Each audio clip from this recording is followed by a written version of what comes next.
মাসুদ ভাই, আসলে এই মুহূর্তে আশঙ্কাটা বা কিসের বা সংকট বা কোথায়, কি দেখছেন আপনি? ধন্যবাদ আপনাকে, ধন্যবাদ আমার সাথে সহ আলোচক রয়েছেন রাশেদ ভাইকে এবং যারা দেখছেন শুনছেন সকলকে ইসলামী আন্দোলন বাংলাদেশের পক্ষ থেকে আন্তরিক শুভেচ্ছা এবং মোবারকবাদ জানিয়ে শুরু করছি। আপনি যথার্থই বলেছেন, কিসের আশঙ্কা, সংকট কোথায়, শিরোনাম যেটা। বিষয়টা হলো আমাদের বাংলাদেশ বা পাক ভারত উপমহাদেশে 1204 সাল থেকে নিয়ে 1757 সাল পর্যন্ত মুসলিম শাসন ছিল।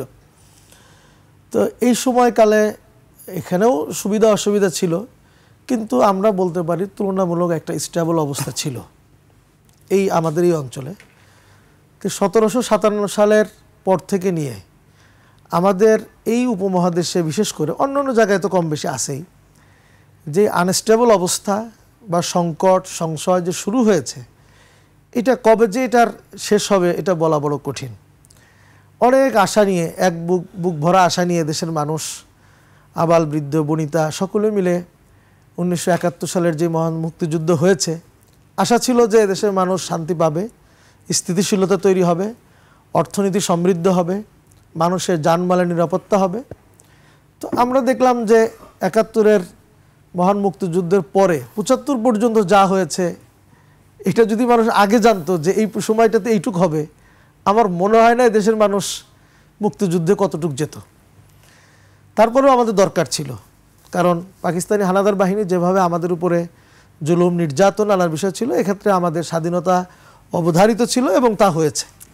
কিন্তু পরবর্তীতে আমরা বাংলাদেশের যে আনস্টেবল অবস্থা এবং অস্থিতিশীল অবস্থা এবং সার্বিক যে অবস্থা তৈরি হয়েছে, এখানে প্রত্যেকটা মুহূর্তেই আমরা সংকটের মধ্যে, আশঙ্কার মধ্যে। মানে আমার মনে হয় যারা চোখ কান বন্ধ রাখে, কিছু মানুষ আছে এরকম যে যারা মনে করেন পত্রিকা পড়ে না, নিউজ দেখে না, তার নিজস্ব কাজ নিজস্ব গণ্ডিকে নিয়ে যারা থাকে, এরকম হয়তো কিছু মানুষ তারা একটু নিশ্চিন্তে হয়তো ঘুমাইতে পারে।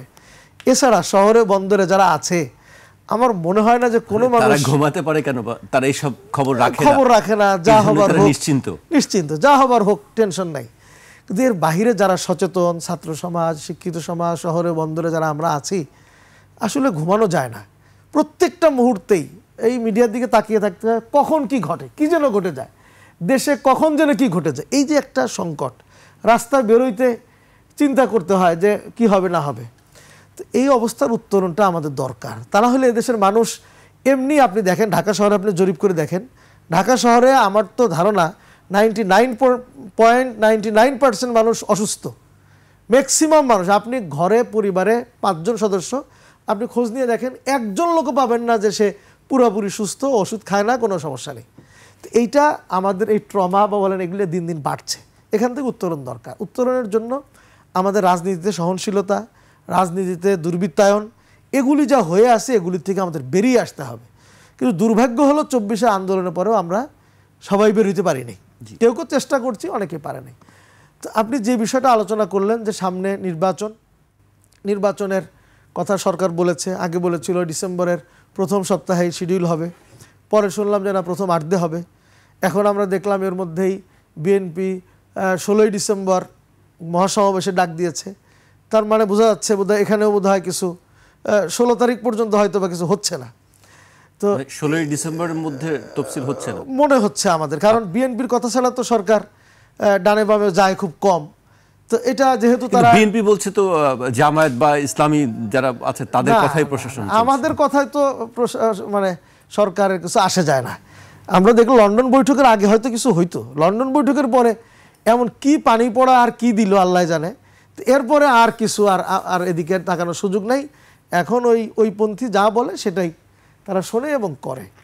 তো এখন বিষয় হলো, কারণ তাদের হয়তো লিয়াজও থাকতে পারে, কারণ প্রথমার্ধে বলেছে যে শিডিউল হবে, তো তাহলে আমি দ্বিতীয়ার্ধে আমি কিভাবে দেই আমার মহাসমাবেশ, তাহলে নিশ্চয়ই কোনো যোগসাজশ আছে, চুক্তি ভিতরে হয়তো থাকতে পারে। যাই হোক, এ সমস্ত বিতর্ক বড় কথা না। বড় কথা হলো যে আমরা একটা সুন্দর নির্বাচন করতে চাই, কিন্তু সেই নির্বাচন যে করবেন সেই পরিবেশটা কোথায়? সেই পরিবেশ তো তৈরি হয়ই নাই। বরঞ্চ আমরা যেটা চেয়েছিলাম যে গণভোটটা আগে হলে একটা জিনিস সেটেল হয়ে যেত, আমাদের জুলাই সনদ সেটেল হয়ে যেত, এরপরে আপনি নির্বাচনটা করেন, রিল্যাক্স মোডে করেন। কিন্তু রিল্যাক্স মানে নির্দিষ্ট টাইমেই করেন, আমরা তার মানে দেরি করতে বলছি না। কিন্তু দেখা গেল কি সরকার বিএনপি যা বলছে ওই অনুযায়ী মাশাআল্লাহ ওনারা একই দিনে দিয়ে দিলেন। আমরা তো দেখলাম ওই যে মক ভোট করছে নির্বাচন কমিশন, সেখানে এক মহিলা সে তো বলেই দিয়েছে মিডিয়ার সামনে, বলে এরা চায় হলো হ্যাঁ, আমার বিএনপি চায় হলো না, কাজেই আমরা নাতেই আমরা আসি। তো এখন তারা যদি এই নাকে ইস্টাবলিশড করে, নার প্রতি যদি তারা ক্যানভাস করে, তাহলে আপনার কি অবস্থা হবে? নির্বাচন কমিশনার নিজেই বলছে একই দিনে গণভোট করাটা চ্যালেঞ্জিং হবে। তো এখন আপনি চ্যালেঞ্জিং হবে বলতেছেন, আবার চ্যালেঞ্জ নিলেন কেন?